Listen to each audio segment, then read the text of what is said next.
Welcome everyone to episode 054 of the Bit Beacon broadcast. It's September 30th, 2024, and I'm going to jump right into introducing myself. I'm Kodax. So first up, some purchases. So why don't I go into those before I jump into what I've been playing. So this past week, The Legend of Zelda Echoes of Wisdom for Nintendo Switch released. This is a 2D top-down Zelda from developers Grezzo, who have been remastering and remaking classic Zelda games for the last, 15 years or so. And this is their first original Zelda game. And like I said, it's a top-down 2D classic style Zelda. But instead of playing as Link, you are actually playing as Princess Zelda rescuing Link. And, it's not just like, hey, let's give Zelda a sword and call it a day. They actually went all out with this game, gave her her own unique abilities and movesets to differentiate her game from, a traditional Zelda game starring Link. We've noticed kind of a trend this past year. I think it was either earlier this year or late last year, we had Princess Peach Showtime. That gave Princess Peach her own game.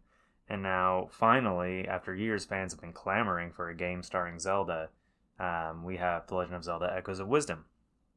And something cool to note is the last game that Grezzo remade was the Link's Awakening game for Nintendo Switch, which was originally a Game Boy / Game Boy Color game.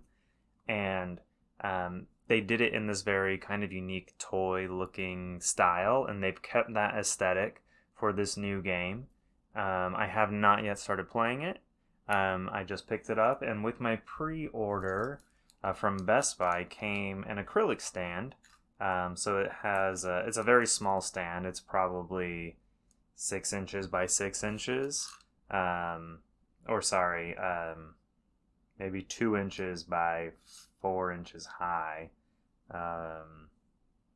Anyways, it's got a little standee of the logo, Princess Zelda with her wand, and an Octorok, and then like a nice kind of background that's like the key art from the game. But yeah, it's a very small acrylic stand, but a nice little bonus. It's funny, it's worth noting, I should say, that Princess Peach Showtime at Best Buy also came with an acrylic stand bonus if you pre-ordered. So it seems like that's kind of maybe a new trend that they're starting at Best Buy, which I wouldn't mind. If, they keep doing these little mini acrylic standees, they might look nice, all arranged eventually.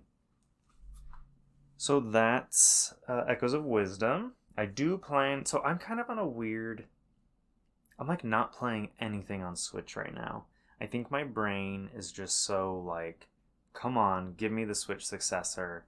And then I want to take these games that I know run kind of poorly on the Nintendo Switch, sub 30 frames per second, and I want to play them on the Switch too, where presumably they'll be able to keep their target, frames per second and things like that. Hopefully look better, look smoother, run smoother, and just be more enjoyable to play that way. Because right now it feels like a lot of Switch games are almost targeting an uncapped frame rate.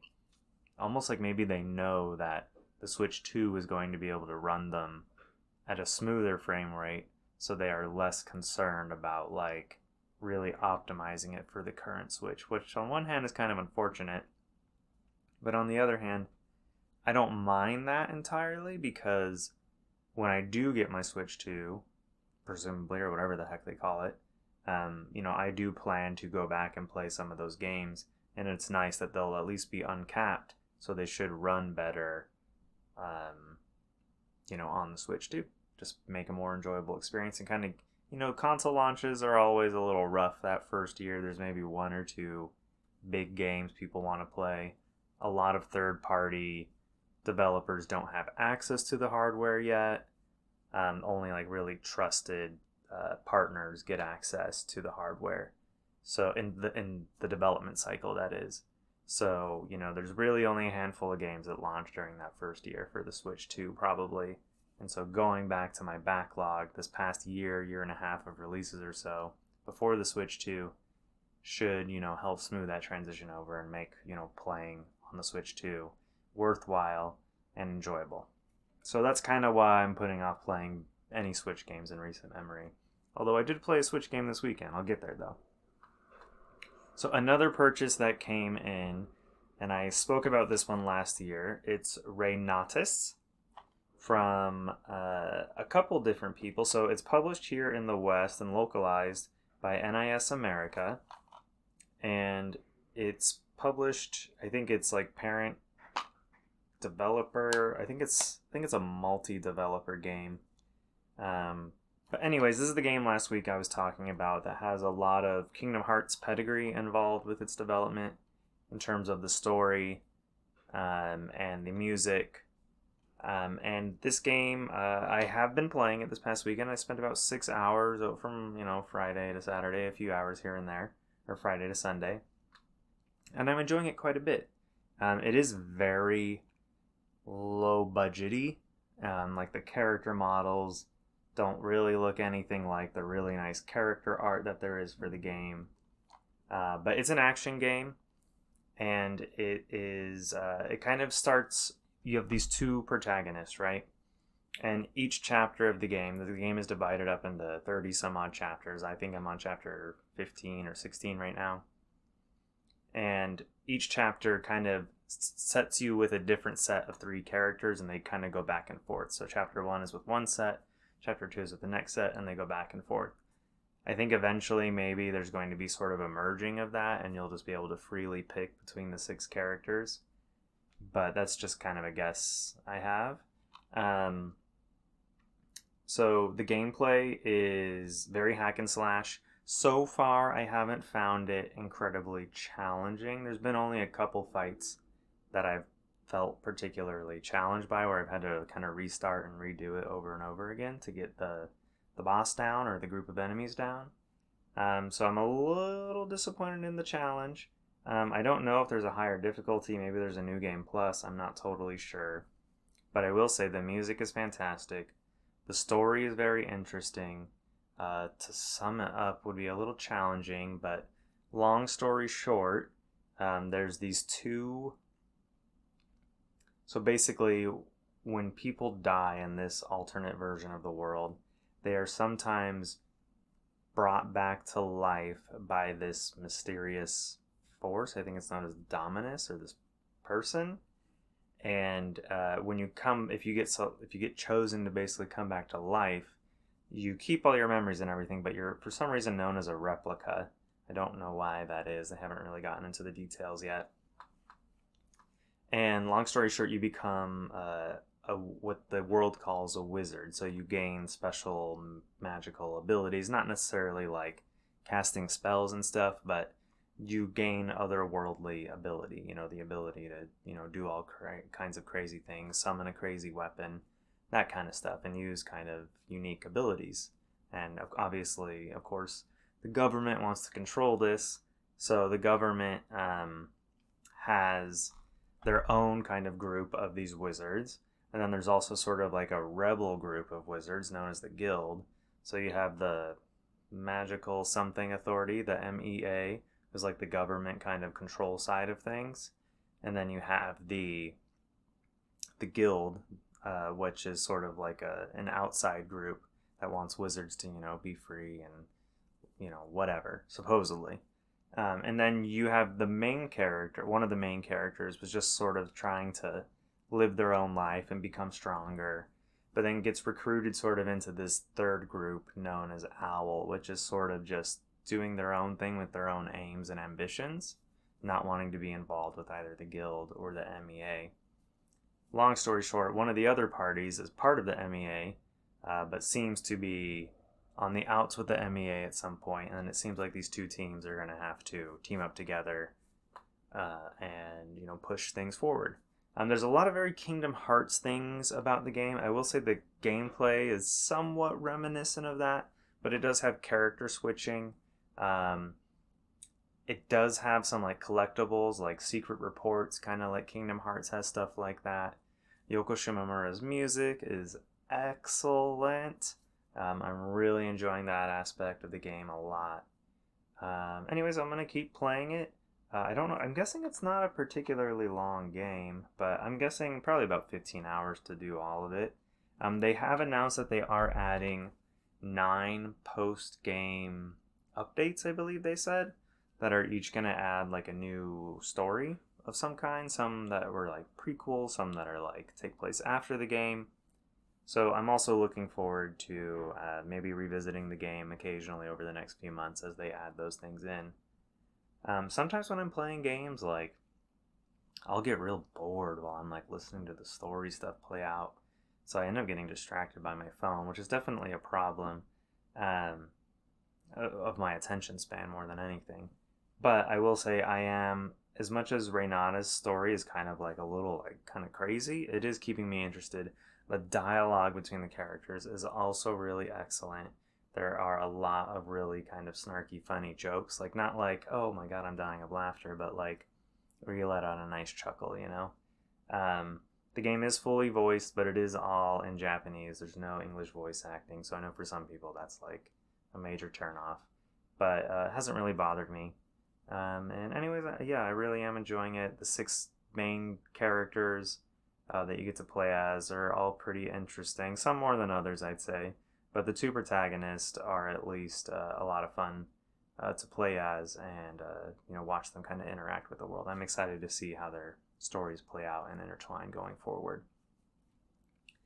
Okay, so what else have I been playing? This weekend I had a play session of Dokapon Kingdom with myself and 2 friends of the show, Sam, Geocode, and Ben, Nintendo Boy 88. And so this is a game of Dokapon Kingdom that we started earlier in the year that we've kind of like, hey, we need to get back to that save file that we started.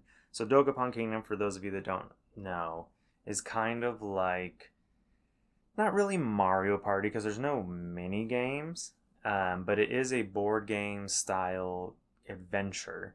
And it's incredibly random and incredibly annoying and incredibly challenging, but when you finally like accomplish something, it does feel really good. And it is so random and so crazy that you just kind of don't know what's going to happen next, that like it almost prompts you to want to play.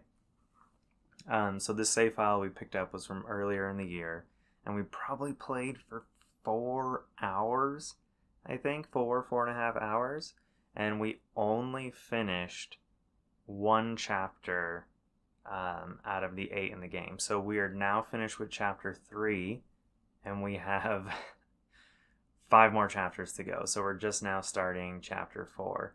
It was a successful playthrough. You're kind of encouraged to be competitive with it. It does let you like kind of make the lives of your fellow players a little miserable.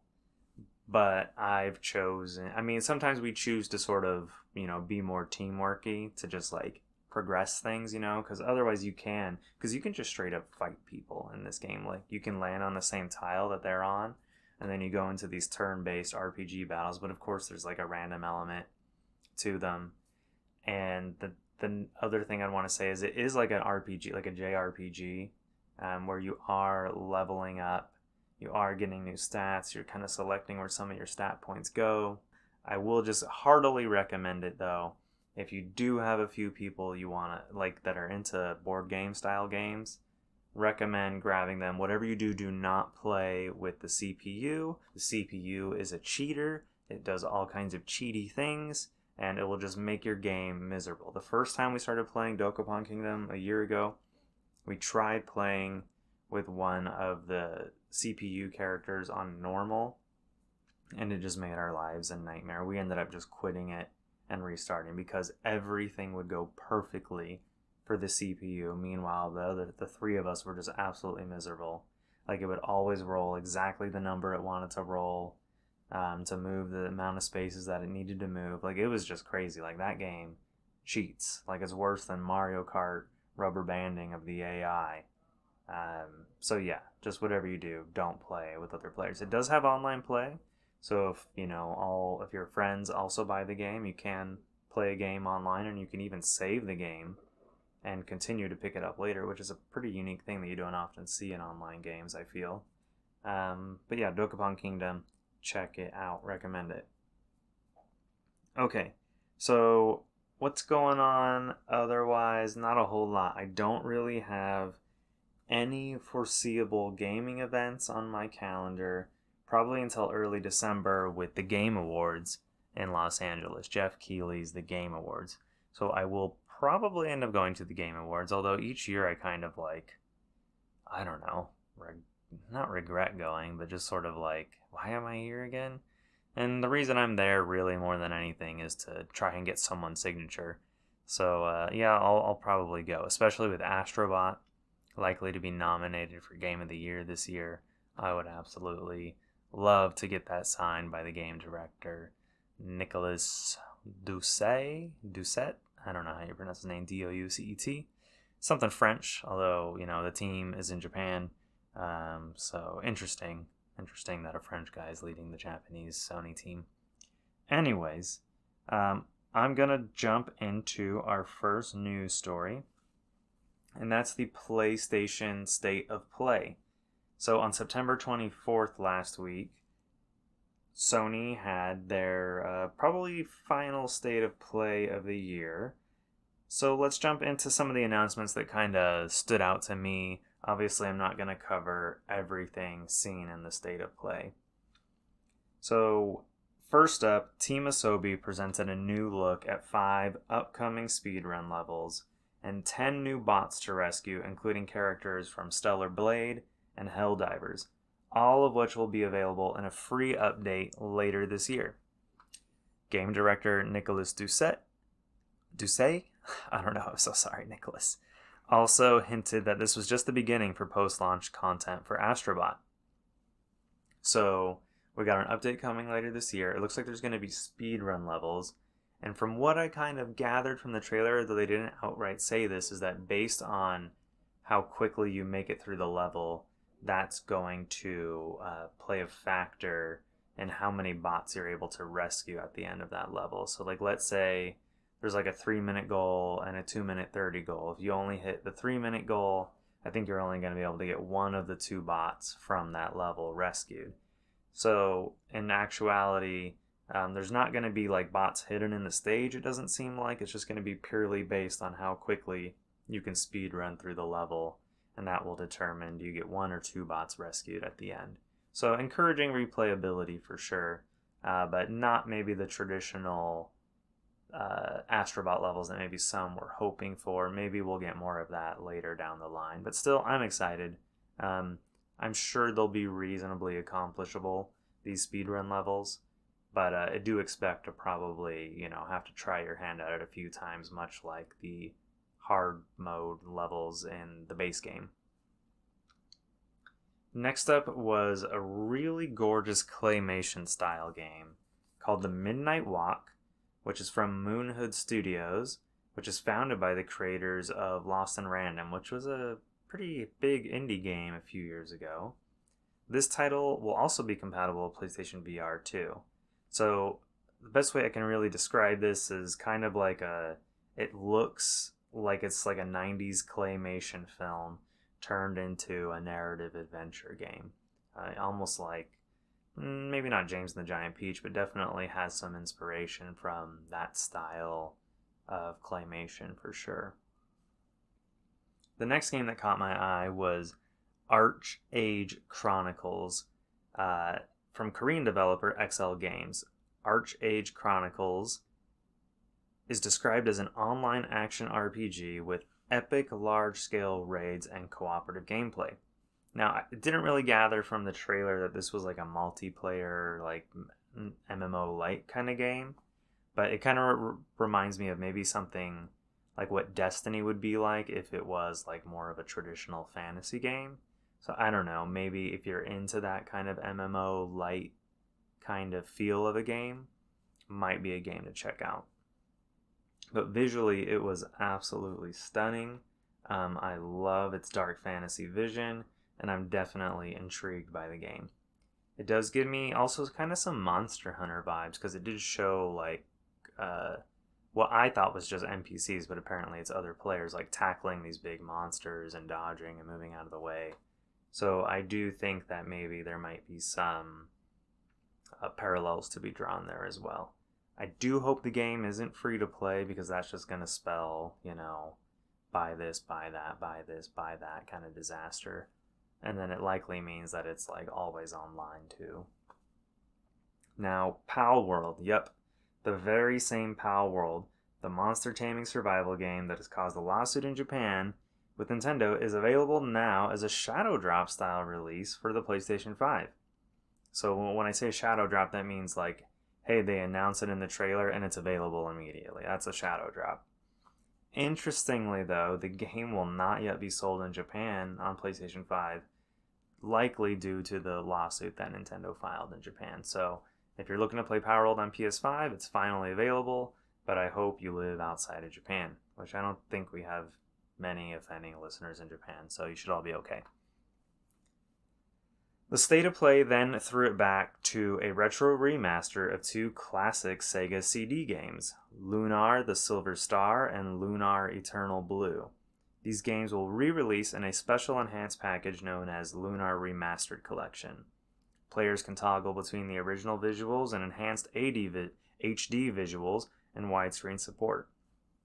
Publisher Gung Ho Entertainment also confirmed that a physical release will eventually become available, likely through limited run games who they've partnered with before on other games, such as I believe the Grandia remaster as well. Then Hironobu Sakaguchi, father of Final Fantasy, who Ravenheart and I have talked about many times here, would appear on the State of Play to talk about the upcoming console release for his game Fantasian Neo Dimension. Here he announced the release date, which is going to be December 5th. And after the show, Square Enix announced that the game would be receiving a physical release as well, which was in doubt after some comments made by Sakaguchi earlier this year where he was talking about the strength of a digital-only title. I remember Rick and I were kind of lamenting that meant that Fantasian would not be receiving a physical package. And it's interesting, I saw Sakaguchi reacting to the news that it would be getting a physical package, and in his tweet, which was in Japanese, he said that it made him feel teary-eyed, seeing the physical box art. So that's cool that he's excited about it. I'm glad. And we have another pair of retro games getting remastered, and this is Legacy of Kain Soul Reaver 1 and 2 Remastered. These single-player action-adventure games were released for the original PlayStation and developed by Tomb Raider studio Crystal Dynamics. Both games are also directed by Uncharted creator and director of Uncharted 1, 2, and 3, Amy Hennig. Aspyr Games is taking up the duties on the development of the remaster, which releases this December. So I know people have been really clamoring for years for new Legacy of Kain games, and I know this isn't exactly new games, but it does show that there's signs of life with the franchise itself. And I'm definitely interested. I was intrigued I never played any of the games, but what I saw from the remaster trailer is that it looked like some pretty fun old school platforming action adventure kind of stuff. So I'm definitely interested in checking out Legacy of Kain for the first time. I believe Soul Reaver 1 and 2 are actually the second and third game overall in the series. I don't know much about the original Legacy of Kain game, but just an interesting tidbit to note there. Next we have the long-rumored remaster of 2017's Horizon Zero Dawn. It has finally been announced and confirmed as real. Players who already own the game physically or digitally on PlayStation 4 will be able to upgrade to the native PS5 version of the game for just $9.99, which I think that's a pretty fair deal. Some of the listed improvements: 10 hours of re-recorded dialogue, Atmos sound rendering for immersive audio, haptic feedback from the DualSense controller, updated character model rendering, improved animation, lighting, and textures, native PlayStation 5 Pro support ensuring high fidelity graphics and frame rates, And you're also going to be able to import your PlayStation 4 saves and enjoy playing the game on New Game Plus mode maybe right away. Or if you've never played it before, that's okay too. Or if you just want to start fresh, you can do that. We don't know yet if you can just load an old save and pop all your trophies immediately. That might be something that can happen. Sony also announced a slew of games that will be adding in native PlayStation 5 Pro support, including Hogwarts Legacy, Dragon Age: The Veilguard, Stellar Blade, Resident Evil Village, and Star Wars Jedi Survivor. The PlayStation 5 Pro, we talked about it last week, or 2 weeks ago and last week. It's coming out in early November. So some of these games have yet to release. Some of them have already been out for some time, but they'll all be getting in added patches that will enable the PS5 Pro to enhance these games to a greater ability than they would be able to be played on base PlayStation 5. Sony had one more big surprise in store for everyone at the end of the show, and that game was Ghost of Yotei, the indirect sequel to Ghost of Tsushima. Developer Sucker Punch didn't share many new details for the game, but I wanted to read the following quote from them. The main character, her name is Atsu. Atsu's journey takes place in 1603, more than 300 years after the events of Ghost of Tsushima. Our story is set in the land surrounding Mount Yotei, a towering peak in the heart of Izo, an area of Japan known as Hokkaido in present day. In 1603, this area was outside the rule of Japan and filled with sprawling grasslands, snowy tundras, and unexpected dangers. It's a far cry from the organized samurai clans who lived in Tsushima, and it's the setting for an original story we can't wait to tell. The game will launch in 2025 and appears to be probably Sony's big game for 2025. So that's probably the one that people can look forward to. We do know that supposedly the Wolverine game from Insomniac is also coming in 2025, but we've heard nothing from that game in like 2 years. It wouldn't totally shock me if that Wolverine game gets pushed back a little bit, but maybe we'll have 2 big games next year from Sony. Okay, so I want to talk about the PlayStation 5 Pro. So last week, on Thursday, that special 30th anniversary PlayStation 5 Pro bundle went up for sale.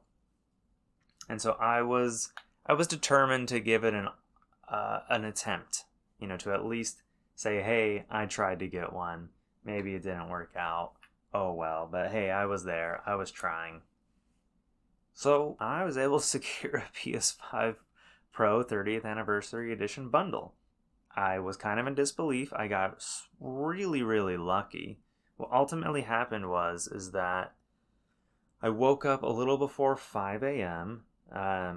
And I opened up the website, and I already had some tabs that I had kind of opened from the night before on a couple of different browsers. And I saw that the queue was forming, and it was like about a 7-minute wait before it would let you into the store. And so like 30 minutes go by, and then it was like, oh, it's a 14-minute wait. Oh, and then finally around 6 o'clock, it said it was about a 30-minute wait to get into the store. Now, I didn't know how this was going to work, so I had all of my tabs slightly staggered in queue to get into the store. And some of the tabs, you would get let into the store, but then after 10 minutes, it would bump you out back to the end of the queue. So about 6:15, I'm about 4 minutes, it says, away from getting into the store. And the queue is paused. So PlayStation or Sony or whoever, the website person, puts a pause on the queue. Then what proceeds to happen is shortly after 7 o'clock, the queue is unpaused, and they didn't randomize the people who were waiting in queue.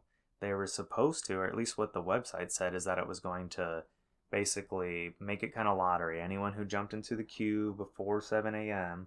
was going to get shuffled around and given a spot in line. But that's not what happened. I kept my position that was only 4 minutes out from being led into the store.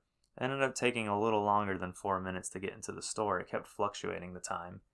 But I got in, and sure enough, the bundle was there. I was able to check out. I had a little bit of difficulty with my first payment method that I was trying to use. So I did have to switch to another one. But ultimately, I was successful. I got the console pre-ordered, and I'm kind of in disbelief that it happened. Only 12,300 units worldwide. We still don't know the exact distribution of them all, but I got one. Yeah, I got one. Immediately after the sale finished, I think it was about 10 minutes later that they finally sold out. So I got in fairly early, I'd say. But I'm guessing, yeah, there couldn't have been more than 5,000 units or so for the United States. And there was some kind of rumor circulating that some people had early access to the website and could purchase the bundle early. I don't know how true any of that is. But it seems like a whole bunch of YouTubers, staff, and influencers may have gotten their hands on one of these bundles as like a courtesy or something. But on eBay, I'm kidding you not, this $1,000 bundle had sold listings anywhere between $3,000 to $5,000. That's absolutely crazy. I am going to open mine and use this PlayStation 5 Pro. I'm not going to resell it, even if it is kind of tempting to make some easy cash. But yeah, for the time being, not for the time being, definitively, I'm using this PlayStation 5 Pro for sure. You know, years down the line, it will hold its resale value for sure. I don't know if I mentioned this last week, but the 20th anniversary PlayStation 4 regularly goes for more than what it sold for, which was $500 back then. So I fully expect this bundle, just the console itself, to probably hold $1,000, even 10 years from now, like the PlayStation 4 20th anniversary edition has. Anyways, we're going to move on to some sad news. So it's time to pour one out. Last week, Bandai Namco made the public announcement that former Bandai Namco president Shukuo Ishikawa died on September 9th at the age of 69. Born in 1955, Ishikawa joined Namco in 1978 after graduating from college with a degree in German literature, of all things. In the late 80s, Ishikawa worked in the arcade division at Namco, where he worked on development of Wani Wani Panic, or as it was known in North America, Gator Panic. If you've ever spent any time at Chuck E. Cheese or Shakey's in the 1990s, you've likely played Gator Panic. Similar to the concept of whack-a-mole, Gator Panic features a set of 5 gators that come out horizontally from holes in the cabinet. The player uses a foam mallet or their hand to strike the gators on the nose as quickly as they possibly can. The gators quickly start to speed up and they don't go fully out of the holes any longer.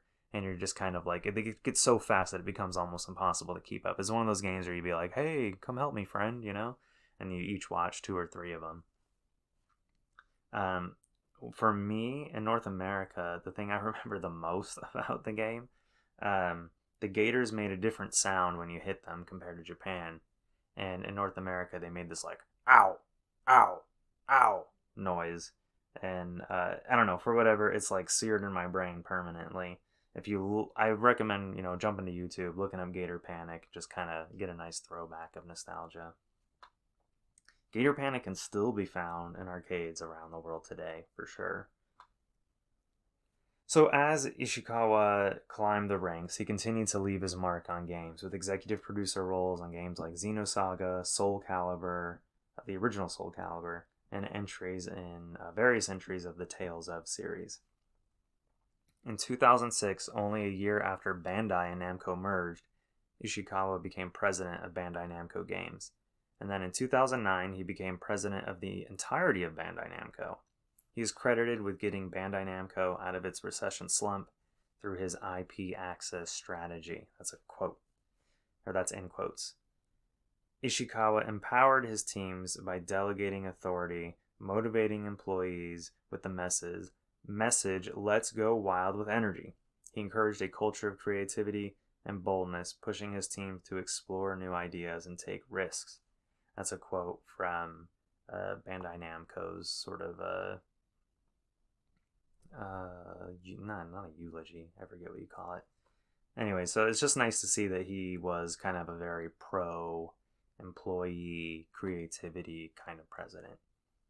In 2019, he formally retired from the company. A public memorial will be held for Ishikawa at a later date. I gotta say, I really like the story of like an OG arcade game developer who somehow rose up through the ranks of the entire company and became president. It reminds me of Satoru Iwata. Things like this just don't happen anymore. Rest in peace, Ishikawa-san. For our final story, we're going to talk about The Simpsons. Yes, everyone's favorite cartoon family. It's the end of the line, though, for one of the earliest mobile gaming juggernauts. The Simpsons tapped out as ending its service in late January of 2025. Electronic Arts shared the following message on the Simpsons Tapped Out Facebook page. To our beloved fans, we have made the difficult decision to sunset Tapped Out. In-app purchases have been disabled, and the game will be removed from the app stores on October 30th, 2024.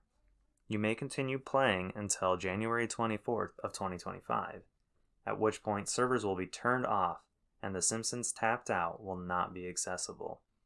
The decision to end our 12-year journey is an emotional one. Together with our partners at The Simpsons and the Walt Disney Company, we have delighted in bringing this game to you, the fans, and seeing how you've each built your own beloved version of Springfield. It has been a remarkable journey, and we are grateful that we've been able to deliver 308 updates, 831 characters, and including today's final farewell, 1,463 questlines. As our journey comes to a close, we offer our sincerest thanks to you, the players, who have made this all possible. The Simpsons Tapped Out launches for iOS devices. The Simpsons Tapped Out launched for iOS devices such as iPhone 5, which was the latest iPhone at the time, on March 1st, 2012. A year later, it would become available on Android devices. Tapped Out is a freemium city building game with optional purchases of a premium currency known as donuts, of course, that enable the player to acquire structures for the town that add buffs such as increased currency and experience point gain. The game was in sync with the show and introduced holiday events and quest lines tied to like the continuity of what was going on in the show as well. Not that there's a whole lot of Simpsons continuity, but thousands of players are coming face to face with the reality of a live service game ending. This is something we've talked about before. And one of my favorite things to look at with a story like this are the comment sections. It's a thought that never crosses their mind before, that their game might be over. And some of them are reacting, in very interesting ways. They're not happy, to say the least. So I'm going to read a few quotes that I pulled from Deadline, who covered this story. And so these are comments from the comment section there. Roland682 says, from January 24th, 2025 on, I will not buy any product from Electronic Arts anymore. An anonymous user says, I've been with the game from the start. I love my town. What am I going to do with my morning coffee now? ? Leo Orlowski says, makes me realize that any purchase on an application is just a rental till they feel the servers can make more money elsewhere. Another anonymous user said, the one thing I hate about these phone apps is that they cannot be preserved. You are essentially being scammed. Another anonymous user said, wow, I'm actually kind of sad. I remember downloading this when I was sick with pneumonia in 2013 and too weak to really do too much else. I've always loved it as a stress release reward when working on big projects. I feel like I've lost a friend, he exclaimed. More and more gamers are coming to the realization that these live service games can have their plug pulled whenever the publisher feels like it. Doesn't matter how successful they once were, how big the intellectual property attached to it is. When it's over, and there's nothing you can do or say about it. End transmission.